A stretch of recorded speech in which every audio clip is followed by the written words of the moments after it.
Hello everyone, and welcome to Power Pages Tips.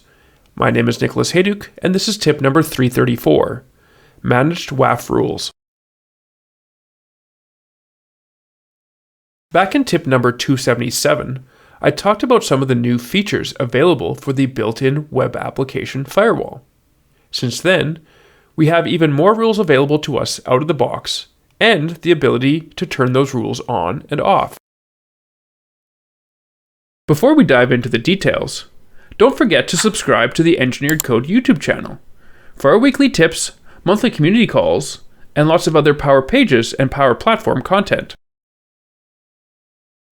Managed rules are out-of-the-box firewall rules that are meant to address specific vulnerabilities, such as cross-site scripting or remote file inclusion. While we can't change the behavior of these rules, we now have the ability to enable or disable these rules on an individual basis. To do that, within the Power Pages Design Studio, go to the Security Workspace and then to Web Application Firewall. In the Managed Rules area, you'll see the list of rules that are enabled or disabled for your site, with the ability to change their status. Microsoft has also recently made more managed rules available for use with Power Pages.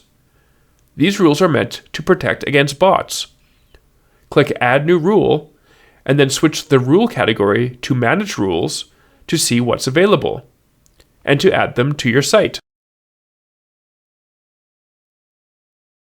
Thanks for watching, and I hope you found the Power Pages tip number 334 on Managed WAF Rules useful.